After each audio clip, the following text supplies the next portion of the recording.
પપ્પા જલ્દી થેપલા વળો ને. અરે તને ખબર ન પડે બતા, શાંતિ રાખ. મેં ખટારામાં આખી જિંદગી થેપલા જ ભણ્યા, હું આપે રાખું ને તું ખવડાવે રાખ.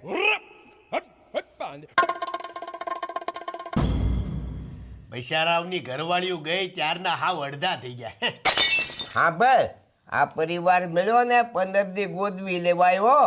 જો કામવાળી બોલાવીને તો 20,000 લે, 20,000 સમજો. બહુ સાચી વાત કરી દાદા તમે. આ પરિવારનો છે ને લોટ બાંધી દેવાનો છે આપણે. તમ તારે થેપલા વણવાનું શરૂ છે, ખાવાનું શરૂ રાખો, દેશી ઘીમાં છે. હા પણ હજી આવવા તો જો થેપલા ગરમા ગરમ. આલ્યો થેપલા, થોડું ગરમ છે હો, ધ્યાનથી.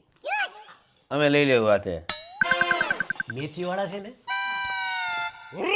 આ તો હું છું કે આ લાવ્યો નકર મરી જાત તમે. એ હું મીઠું લઈને જાઉં. એમાં નવાઈ શું છે? નવાઈ છે એટલે શું નવાઈ છે? ખાવા માટે છાનો મુનો. આયો જમાય મીઠું તમાર ભાંગ્યાનું ઓછું લાગે. એનું ઓછું જ છે, ગામે ઓળખે લે.